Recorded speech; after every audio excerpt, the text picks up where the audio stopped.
The early 20th century saw the outbreak of some of the deadliest conflicts in history, world wars between global powers that left unimaginable suffering in their wake. Despite this, the period from the end of World War II to the present has been called the Long Peace, a somewhat ironic moniker given what it took to achieve that peace. For nuclear scientists and physicists in the early 20th century, years of theorizing and research culminated on July 16, 1945 in the Trinity test, when scientists from the Manhattan Project detonated the world's first nuclear device in New Mexico. That moment has been called the dawn of the atomic age. The unsuspecting civilians that would be contaminated with fallout from the Trinity test, now called downwinders, made clear that this would be an age defined not only by the promise of nuclear technology, but also its devastation, which would be fully demonstrated only a few weeks later. The detonation of atomic bombs over Hiroshima and Nagasaki, Japan in 1945 killed between 110 and 210,000 people. In the aftermath of that destruction, Albert Einstein, J. Robert Oppenheimer, and Manhattan Project scientists and engineers created the Bulletin of the Atomic Scientists, an organization meant to warn and educate the public about the potential harm of their creation. The public's imagination during the post-war period would be filled with visions of nuclear-powered transportation and endless supplies of energy. A giant of limitless power at man's command. But the inventors of the technology behind the atomic bomb were more concerned about the prospect of an arms race and worldwide nuclear war. There is no denying that since that moment, the shadow of the atom bomb has been across all our lives. Over its more than 75-year history, the Bulletin has monitored existential threats to humanity and communicated insights to the public through its magazine, its website, its events, and the Doomsday Clock, which visualizes humanity's metaphorical proximity to global catastrophe. Martil Langsdorff, an artist married to a Manhattan Project engineer, created the Doomsday Clock in 1947 as the first cover image for the Bulletin's magazine. It was initially set at 7 minutes to midnight. The clock first moved in 1949 when Bulletin editor Eugene Rabinowitch decided to move the minute hand forward to 3 minutes to midnight in response to the Soviet Union testing its first nuclear weapon, years ahead of when many in the US government thought possible. In all, the clock has moved 25 times, first as dictated by Rabinowitch and later as set by the Bulletin's Science and Security Board. The clock has moved closer and further away in response to a variety of technological and diplomatic events.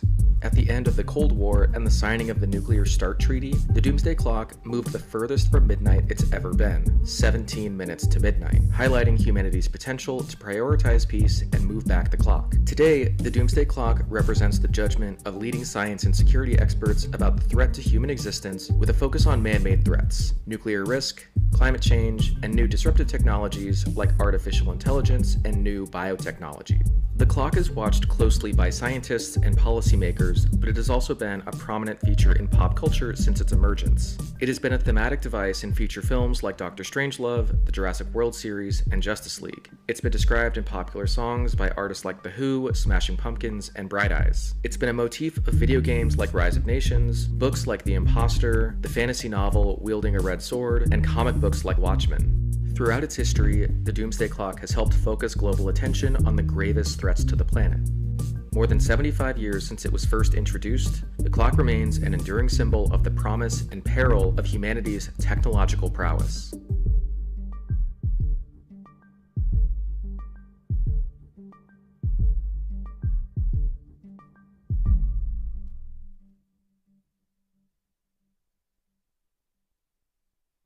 Last year, the Doomsday Clock was moved for the 25th time to 90 seconds to midnight, the closest it has ever been, citing the conflict in Ukraine not only as a potential point of nuclear escalation, but the war's effects in undermining global efforts to combat climate change, disinformation, and the alarm it raised about biological and chemical warfare. The Bulletin urged action from the world's leaders on the multitude of threats facing the planet. As UN Secretary General Antonio Guterres said last year, the Doomsday Clock is a global alarm clock. Have leaders acted with urgency? The Bulletin has been watching. Again, our Science and Security Board met and asked two important questions. Is humanity safer or at greater risk this year compared to last year? And is humanity safer or at greater risk this year compared to the more than 75 years we have been asking the question? In 2023, trends continue to point ominously towards global catastrophe. The war in Ukraine poses an ever-present risk of nuclear escalation, and the October 7 attack in Israel and war in Gaza provides further illustration of the horrors of modern war, even without nuclear escalation. The countries with nuclear weapons are engaged in modernization programs that threaten to create a new nuclear arms race. Earth experienced its hottest year on record, and massive floods, fires, and other climate-related disasters have taken root. And lack of action on climate change threatens billions of lives and livelihoods. Biological research aimed at preventing future pandemics has proven useful, but also presents the risk of causing one.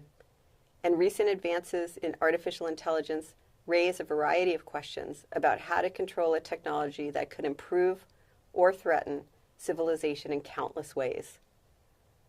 Last year, we expressed amplified concern by moving the clock to 90 seconds to midnight, the closest to global catastrophe it has ever been. The risks of last year continue with unabated ferocity and continue to shape this year. Today, we once again set the doomsday clock to express a continuing and unprecedented level of risk. It is 90 seconds to midnight.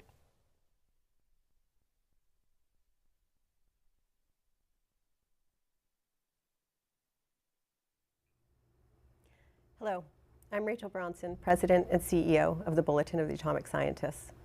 Today I'm joined by members of the Bulletin Science and Security Board, those who help set the doomsday clock. Our goal is to provide some insight into why we have set the clock at 90 seconds to midnight.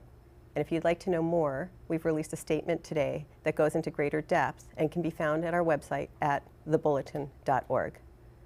After our brief discussion, we will be turning to renowned science educator Bill Nye and UChicago professor Daniel Holtz, the chair of the Bulletin Science and Security Board. But before we do that, I'm joined today by Asha George, Executive Director of the Bipartisan Commission on Biodefense, Princeton Professor Alex Glaser, and Stanford Senior Researcher Herb Lin. Joining us from India is Professor Ambush Sagar, who helps lead the Indian Institute for Technology in Delhi. So let's dive in. Alex, there are two key messages in our statement, and they are, one, that 90 seconds to midnight is profoundly unstable and must not engender complacency, and two, the advancement of technology is quickening and outpacing our ability to govern them. But let's pull back the curtain for our audience today and talk through why we've said it. So Alex, can you summarize the highlights, or I guess the lowlights, of the current nuclear landscape? Thank you, Rachel. When we set the clock last year, there were major concerns that nuclear weapons could be used in Ukraine. And today's clock setting was still overshadowed by the war in Ukraine, but also the war in Gaza, which has caused enormous human suffering and could lead to a broader conflict in the region involving several nuclear weapon states and regional powers. So it's really against this backdrop that we're facing a crisis in nuclear arms control, and I could go into great detail, but let me highlight perhaps just two aspects. First is that traditional nuclear arms control really has come to an end for now. Russia withdrew or suspended the New START Treaty, withdrew its ratification from the Comprehensive Nuclear Test Ban Treaty, which the United States, of course, never ratified to begin with. But perhaps more importantly, that's the second point. Many weapon states are currently pursuing extensive modernization and expansion programs that will really, for the first time since the end of the Cold War, and essentially providing the infrastructure that could last until 2100. China is increasing its nuclear arsenal, now standing at 500 nuclear weapons. And for the first time, at least in my adult life, there's now talk in Washington that the US nuclear arsenal will have to increase also in order to match the arsenals of Russia and China combined. So in many ways, we're setting ourselves up for a three-way arms race, which is unprecedented and quite concerning. So the picture is quite bleak on the nuclear side this year. Yeah, there's a lot that we'll come back to. Ambuj, I'd like to go to you now. Maybe you can set the scene for us on climate, which has had a tough year as well. Sure, happy to do so. On climate, the story has really been a mixed story. There's been a fair amount of bad news for sure, but there's also some good news. I think as already mentioned, 2023 was the hottest year on record, and a range of extreme events across the world made more likely by climate change. Global greenhouse gas emissions continue to rise. Global and North Atlantic sea surface temperatures broke records. Antarctic ice was at lowest levels, and I could go on, but I think one gets the picture. I do want to note that not everyone is obviously affected equally by this, and maybe we'll talk about this a little bit later. Also, unfortunately, the policies and pledges in place to address climate change do not allow us, at least as of now, to meet the Paris Climate Agreement goals. Having said that, there is some good news. We are moving in the right direction, even if not as fast as one would like. Renewables are dominating new energy deployment. Last year, there was $1.7 trillion invested in clean energy. At the climate COP in Dubai a few months ago, 2 months ago, 120 countries representing a significant fraction of the world's GDP, half of the world's GDP, agreed to triple the renewable energy deployment by 2030 and double energy efficiency. All good news, moving in the right direction. The International Energy Agency believes that fossil fuels will peak by 2030. So on balance, as I said earlier, we're moving in the right direction, but not as fast or as deeply as one would like. Right, thank you. Thank you. And Herb, this past year, artificial intelligence was really kind of on the table in new disruptive technologies. We spent some time really talking through it in our deliberations. Do you want to kind of set the landscape for how we should be thinking about new disruptive technologies, maybe with a frame around AI? Sure. We debated whether AI was going to be an existential threat to humanity. It turns out there is debate about that, large amount of debate in the community, even among experts. Regardless of whether you believe that it is or is not going to be an existential threat, it's clear that it's a disruptive technology, and it's going to, it has disrupted many segments of society already. AI has lots of potential for magnifying corruption in the information environment and making the disinformation problem worse. And that's really bad because the threat multiplier effect means that we're not going to be able to solve other hard problems like nuclear war and climate change. And so that's really tough. That makes solving those problems much harder. And we talked about the question about AI and is it going to pose an existential threat. I have to note that any physical threat to existence from AI has to come because somebody chose to hook AI up to the physical world, some physical system. And it's true, like that if you make a bad human choice, like connecting ChatGPT to the nuclear launch system or something like that, yes, that's an existential threat, but that's a nuclear threat. That's not an AI threat. And Asha, I wanted you to follow her because I know we talked in the biosecurity, even biosafety, but the biosecurity space, there's a lot of thinking about its connection with AI in addition to how it affects the current landscape as well. So do you want to help broaden that out? Sure. Well, one thing I want to say is because of what happened last year and the discussions that started to occur, there's this sense that AI just suddenly popped up, but it didn't. We've had a pretty long tail on this one, and we've seen it improve and improve and improve, which it's supposed to do. It's AI, it's supposed to.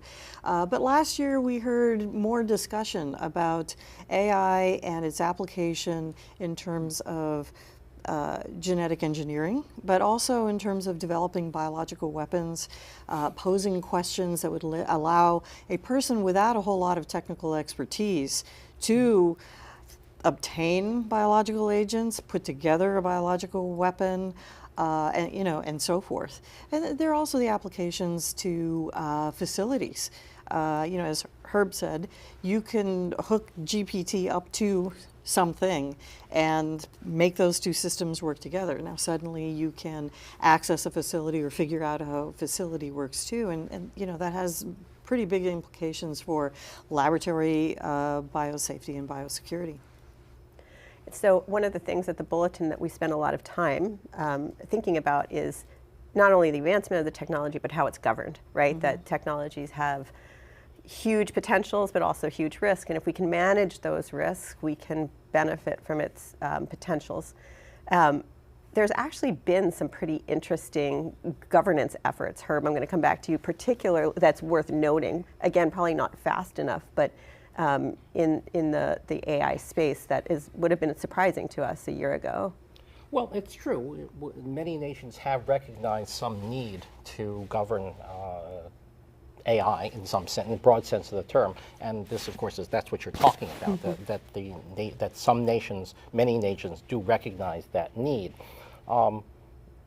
But there's also the other side of that is that all of these nations hope that AI is going to give them military and strategic and economic advantages over their rivals, and so any agreement to among nations to curtail or govern or restrict the application of AI in any way is going to curtail some of those advantages. And so transforming this recognition that there is a need for governance into something real, something actionable, is going to be really tough.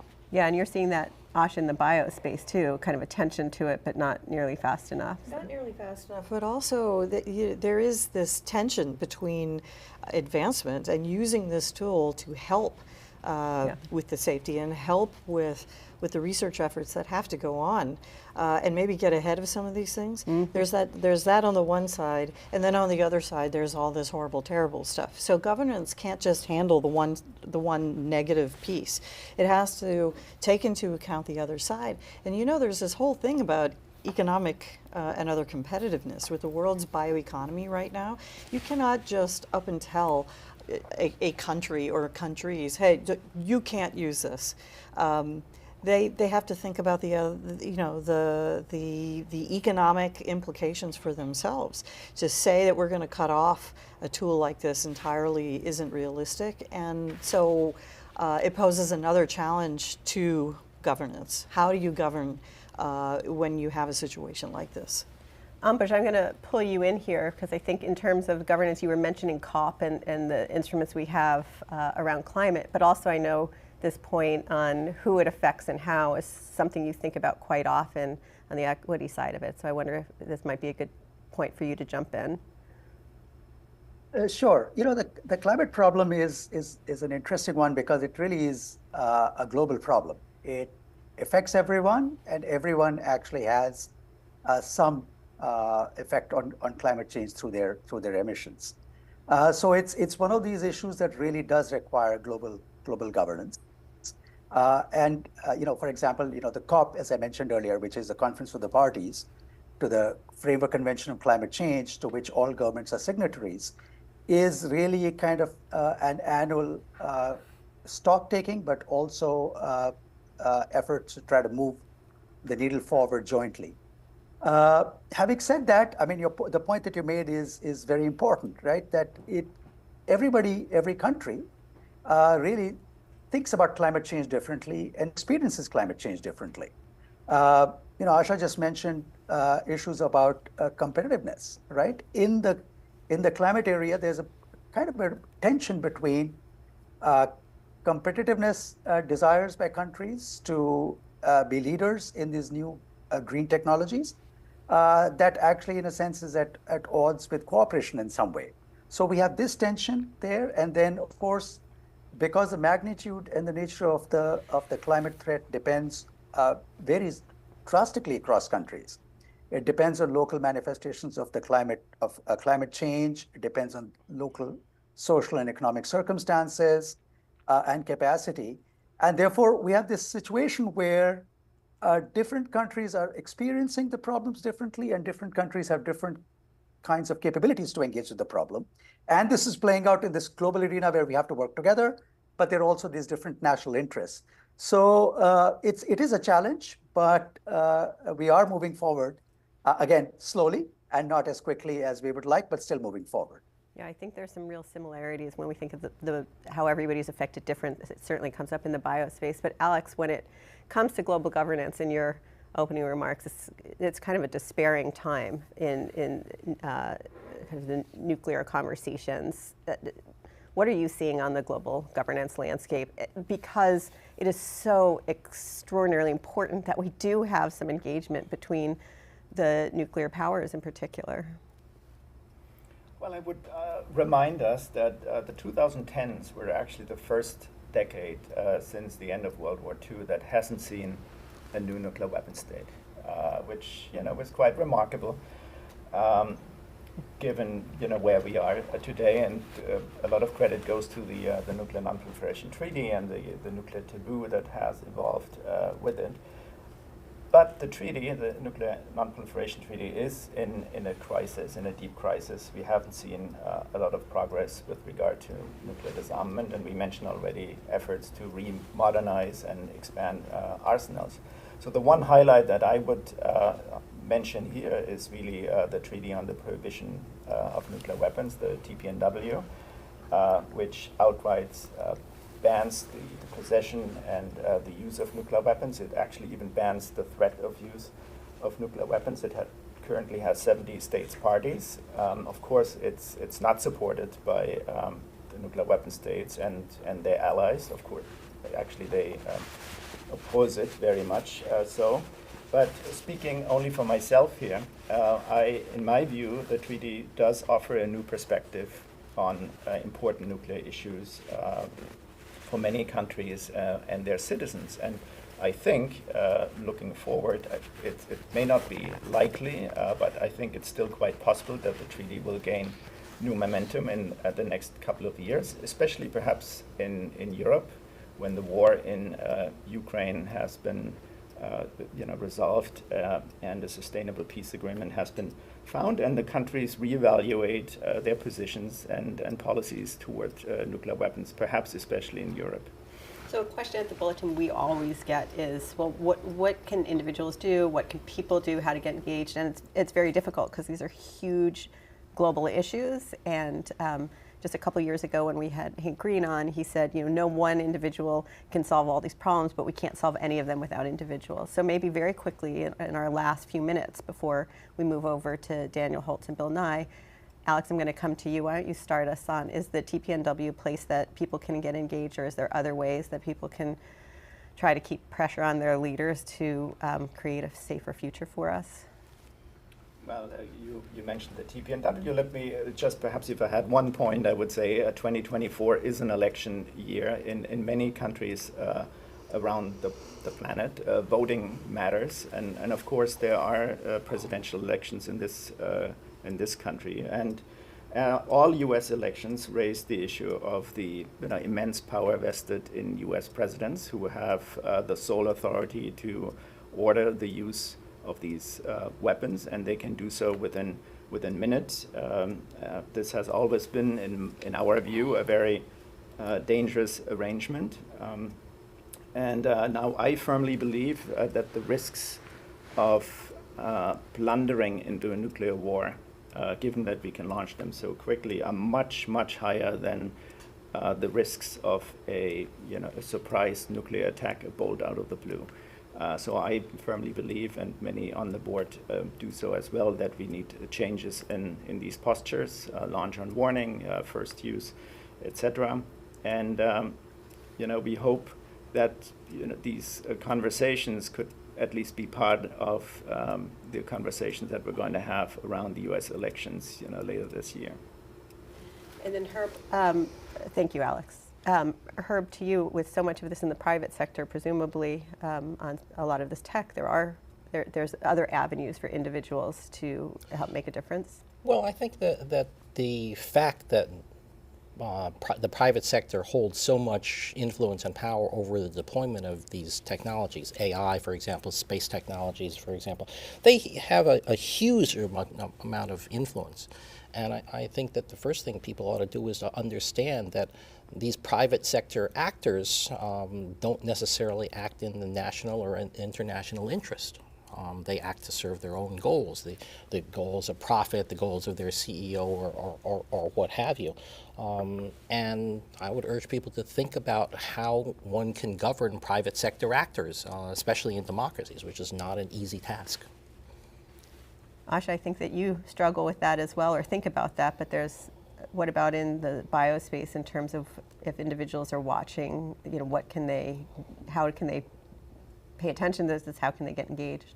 Well, look, I think everybody, individuals all the way up to the highest levels of government and our international organizations, I think we need to pay much more attention to what's going on with bio. We should not, any of us, be in a position where we're waking up one day and we're suddenly surprised that some disease started in some country and has made it to our borders. You know, we all know that disease doesn't know any borders anyway. We can maintain some awareness, we can maintain some preparedness, we can do some things about our own health, we can care about what's going on in other countries. But I also think we should be maintaining some awareness of what's going on with weapons threats, what's going on with the laboratory down the street. These are all things that we can know about, and we can be speaking to our elected and other appointed officials. And Alex talked about the presidency, and the presidency is huge and humongous. But our country and many countries also have something called Congress. And while kind of depends on the country, how we elect a Congress or how we elect the president might or might not depend on an individual's vote. Individual votes do count for who gets into Congress. We should be paying attention to what their platforms are and what their approach is. I think we've gone way too long sort of ignoring bio and putting it off to the side under nuclear, under climate change, under other disruptive technologies. We can do this. We're educated people all throughout the world. Let's pay attention. Ambush, I'm going to give you the last word before we move on, but why don't you talk a bit about how individuals can engage on climate? There seems to be a little bit more space maybe there, and especially sitting in India, what are you seeing? Yeah, well, I think on the climate area, I think my views will very much echo what's already been said, right? That individuals certainly can play a very important role. The climate area is interesting.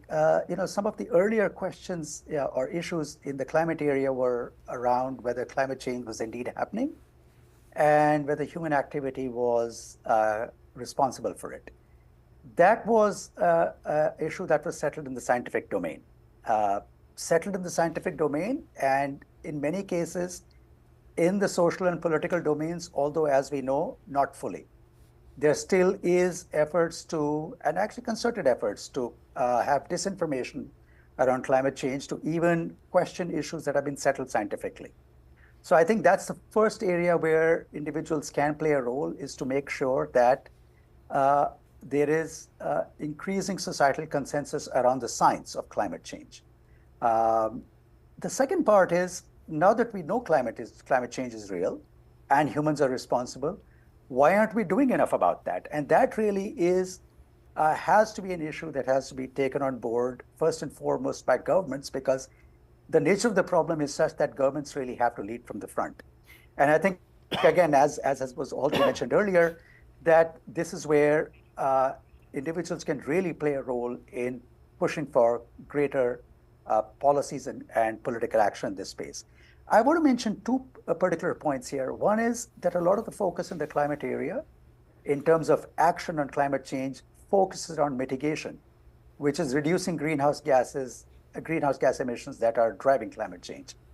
At the same time, we also need to make sure that there's equal attention being paid in political and policy circles around adaptation, which is making sure that the people who are getting affected most by climate change are basically we're able to manage and reduce the impacts of those of climate change on those people.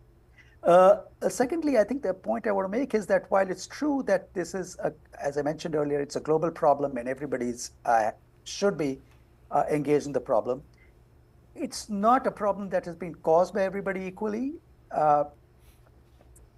Countries and people who are richer have contributed more to the emissions historically, and therefore because this is a problem of accumulated greenhouse gases, it's a cumulative responsibility.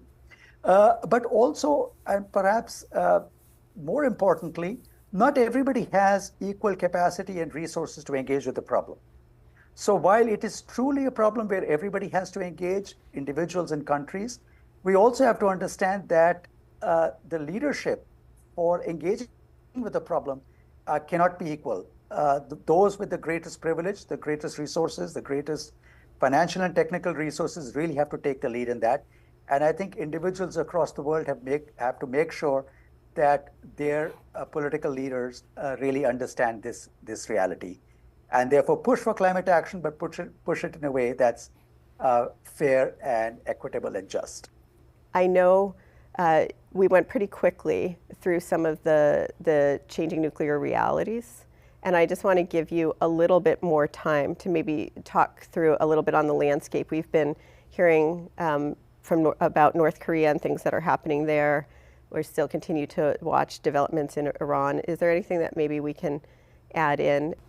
Well, you're right. A lot of the attention currently, and rightfully so, is on the war in Ukraine and in Gaza, as I mentioned, but these other crises have not gone away, that in a normal year we would be talking about at one of these events. North Korea is essentially proceeding with its nuclear program. The Bulletin just ran an article earlier this week, including by Sikh hacker, arguing that North Korea might actually be preparing for war, which is something that no one really talks about very much. So that is still very much on the table. We've seen reports that North Korea is collaborating with Russia in the war in Ukraine. So everything is connected on that end. Meanwhile, in Iran, very similar story in many ways. The JCPOA, of course, the agreement that was in place and that is no longer working. That is now a sort of thing of the past. Iran is enriching uranium at an unprecedented level, to very high enrichment levels, and it's our understanding that from a technical perspective, if Iran made a decision to pursue a nuclear weapon, it may be just months away from doing so. And again, there's the connection with the war in the Middle East, where Iran at some point may be involved. So these are crises that are looming, and that we haven't talked about very much, but it doesn't mean that they don't exist, not at all. Right, and just because it's a natural segue, Asha, you've been watching these wars and crises, and it gives you a lot of concern in your colleagues about how to think about different biological crises. I know you've thought and talked about that. Could you just share that a bit? Well, I think there are two things. One is many of the same comments that Alex just made could be made about the biological side. The State Department talks about two countries, Russia and North Korea, having active offensive biological weapons programs. It talks about China and Iran also engaging in some activities that could or may not be biological weapons oriented. And we have to assume that there aren't just four countries that are looking at this. So we have that. We have this specter of the use of biological weapons on battlefields in crises. But then you also have the other side of it, where war and public health are inextricably linked. So if you have wars and countries in crisis, their health goes down, the public health goes down, they become more vulnerable, and then we have more diseases, circulating in their own countries and elsewhere. Then you can layer on all this other stuff too. Ambuj will has talked about the impact of climate change on disease is particularly particularly worrisome. I mean, yes, it's all global, but in arenas where there's already war going on and crises already going on, it's just a huge complicating factor. Melting of the Arctic and some of the encroachment that we're talking about that contributes to climate change also contributes to diseases coming to the fore that we haven't seen in many, many years. I mean, centuries, and I would imagine in some cases. So we have a really complicated situation that we, in terms of the Biological and Toxin Weapons Convention and some of these other conventions and treaties, just don't really address particularly well, because I think the world tried to leave it behind in 1976. But you know, it's a new day, and there are new weapons. So I think the greatest difficulty, though, is going to be, at least with a nuclear weapon, you can see it. Same thing with chemical. With biological, I don't know that it's going to be quite that obvious. You know, nobody should be, from a military standpoint, coming forward with a biological weapon that just destroys everybody all at once. You'd actually want to do something lower level. So there's a question. And our ability to attribute things, as we've seen with other diseases, is not great, not here in the United States or throughout the world. That's my perspective, our perspective on biological weapons, and it's something we have to continue to track as we go forward from here.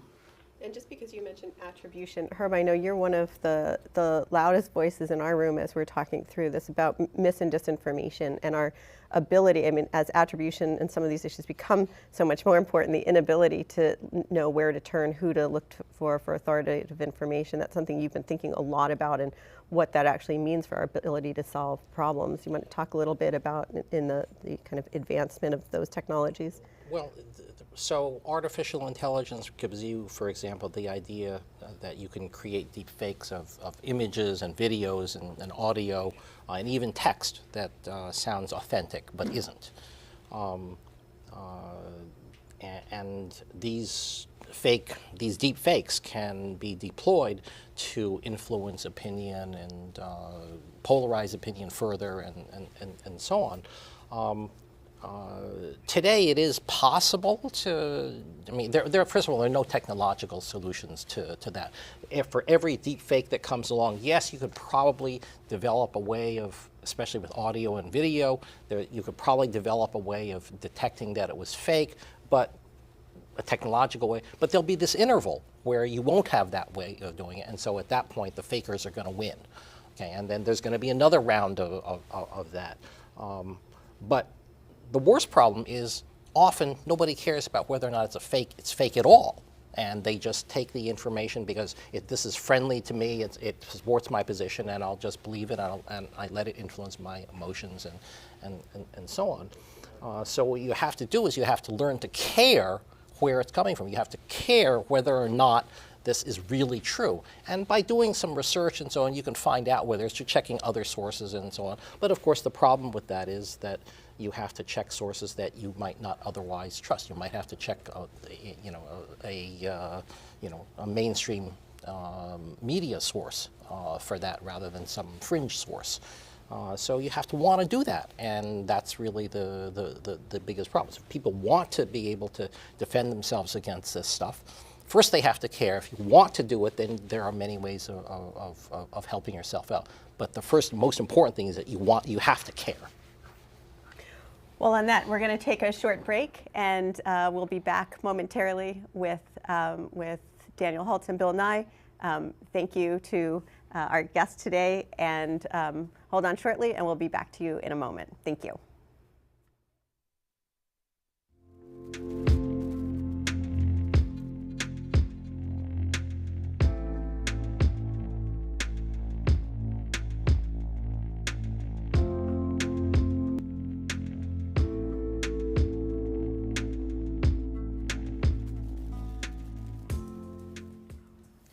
Thank you, Rachel, and I'm delighted to be joined by science educator Bill Nye to discuss actions we can take to turn back the hands of the doomsday clock. So, Bill, you've pointed out that many apocalypse films start with characters ignoring the warnings of scientists. Yes, yes. And we've just heard scientists and experts raising alarm bells. So my question to you is real life following the plot of a disaster movie? I guess so. Yeah, I mean, I remember very well Colossus, the Forbin Project. This is an older reference from the disco era. But the premise was that the Soviet computers, the computer that controlled Soviet weapons was connected to the United States' computer that controlled nuclear weapons. And wouldn't it be great if the two computers could agree on not blowing stuff up? And so, so things went wrong. Things went very wrong. And what everybody's afraid of, if I understand it, you are a physicist full time. I'm an engineer. I still have a license, man, but I don't work in it full time. But when you write a computer program in the good old days, by that I mean 3 years ago, what you'd put in, you had a pretty good idea of what was going to come out. But the trouble with artificial intelligence is we don't know what's going to come out. So what if these fire control systems, as they're called, interact in a way that's unpredictable and Yeah, sometimes the surprises are good, but sometimes not so good. Surprises are good. Okay. So I know you share our concern about climate change, and as you travel the world giving talks and speaking with people, what is your sense of the level of awareness and kind of engagement with climate change? Is the tide finally turning? Well, the tide is turning-ish. Everybody, don't take my word for it. A few years ago, the mainstream media, as it's referred to, New York Times, Washington Post, Baltimore Sun, whatever it might be, would have an article about climate change once a month or something. Now there's an article almost every day with a reference to climate change. Even in the Wall Street Journal, which is sort of two newspapers in one, the regular reporting has climate change every day, and the editorial page doesn't. And everybody running for president on the other side, on the conservative side right now, none of them are willing to mention climate change. And the one guy who did has dropped, they've all dropped out. So that's bad for the future. And people say to me, Bill, Nye, science guy, what can I do about climate change? Vote. Vote. It all adds up. Vote. We can do this, people. We can do this. And this is my next question. 2024, as what's been mentioned, is this unusual election year. Billions of people around the world voting. So how much does our future depend on the outcomes of these votes? Well, it's the most important thing in the world. Is that a big deal? So I thought you were being ironic or something. So I used to say, I'm of a certain age, I used to say that the election of 2000 was the most important election of our lifetime, because no matter what else happened, if Al Gore, and people love to hate Al Gore, knock yourselves out, but if he had become president, we would have done something about climate change. But as it was, we didn't do anything about it. In fact, things just got worse and worse. Snowball, pun intended, effect got doubled down on drill, baby, drill and all that. But with that in mind, let's keep that in mind and vote. If nothing else, take the environment into account when you vote. You can hate me, you can hate all of us people of my ancestry and upbringing. You can hate me, fine, knock yourselves out. But the world's climate is changing because of human activity, and the U.S. has to lead. Now look, I'm from the United States. American English is my first language. Okay, I got all that. My perspective is skewed or influenced or whatever. But the United States is the world's most influential culture. No matter what else you say about it, it is the world leader in culture. And so we want to export our values as well as whatever else we might sell. And along that line, we want to be the world leaders in renewable energy and fairness. What everybody's running around nowadays, all bent out of shape about diversity, equity, inclusion issues. That's all about being fair. We want it to be fair, inclusive, and we want to change the world. Back to you, Daniel. And all of this impacts all of us, including those of us in the U.S., so we need to be engaged. And so kind of along those lines, we've heard, about all these threats to civilization, nuclear and bio, climate change. Boy, the biological threat is a real deal, man. Yeah, pandemics. I mean, there are lots of things to worry about. So my question is, how do we raise the alarm? How do we convey this kind of sense of urgency without making people despondent? And, and part of that is, how do you keep up your sense of optimism? Doomism, so-called, right? Yeah. Where it's all so bad, there's nothing we can do, and so on. Yeah. You guys, you've got to be optimistic, or you're not going to get anything done. Here in the U.S., it's a big deal this time of year with these football teams going at it, U.S. football. Nobody who plays on either team thinks they're going to lose. Like, that's not how this works, man. By the time you get to that level, you believe that you can beat the other team, not easily. You have tremendous respect for the other team. You're concerned about the other team, but you know in your heart that you're going to be able to prevail. You guys, we can do this. Come on, we can solve these problems. We can address these problems. And I strongly believe, as I mentioned a moment ago, it starts with voting. And if you're too young to vote out there, make sure that your grown-ups in your world vote.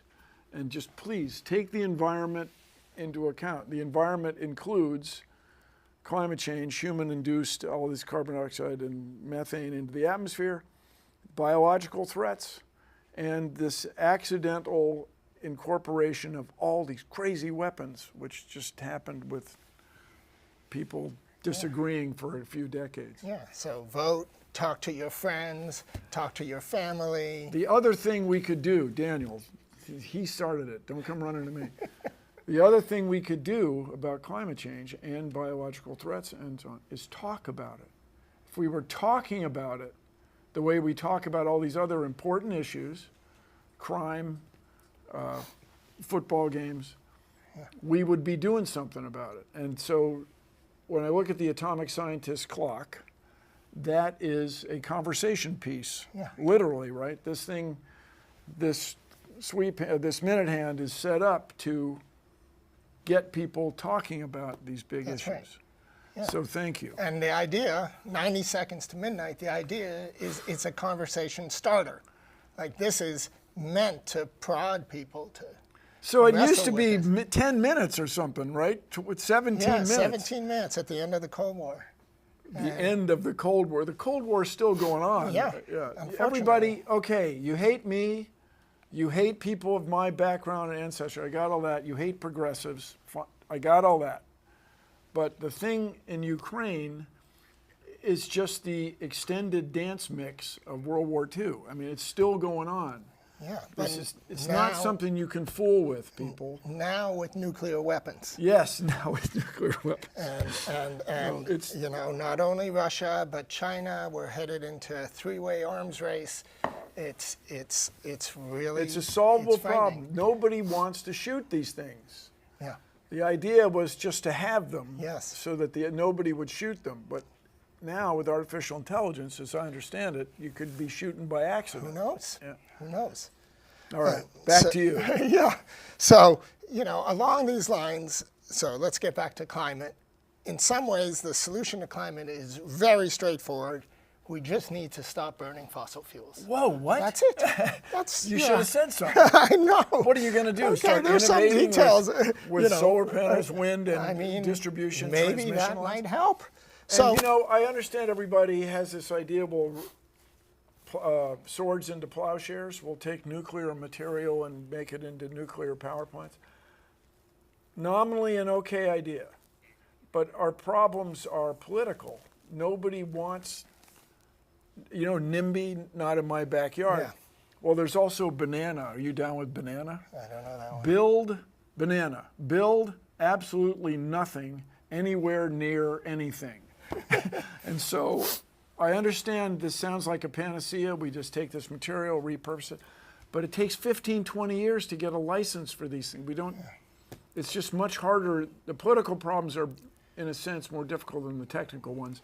And the security problems are the big problems. That's how we got there. So better transmission lines, wind and solar, and not shut down the nuclear power plants that are working now. Yeah. But, and then if you're asking me, you are a physicist full time. We're not going to talk about that one astronomical phenomenon. No black holes. But is it reasonable to you that we will have nuclear fusion in the next few decades? Yeah, so I mean, it would be great. Nuclear fusion is harnessing the power of the sun. Wouldn't that be amazing?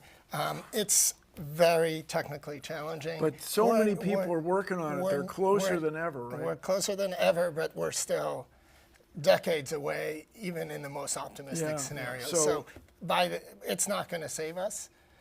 So we need to do everything else we can. So you guys, there isn't a panacea. There isn't what everybody talks about, a silver bullet. But the longest journey begins with but a single step. Yes. Let us reduce fossil fuels as fast as we can. Let us advance our transportation system so they're not quite so inefficient. And the big thing I keep talking about is transmission lines. If we had a way to move electricity around less inefficiently, we could really get something We need done. to do everything we can, all at once. except for burn fossil fuels. That's the one thing we need to stop, and we can't stop. I think that's, speaking of stopping, that's probably a good place to end. I want to thank science educator Bill Nye. To learn more about the doomsday clock and why it's at 90 seconds to midnight, and to follow these important issues all year long, please check out our website, thebulletin.org. Thank you for joining us. We are adjourned.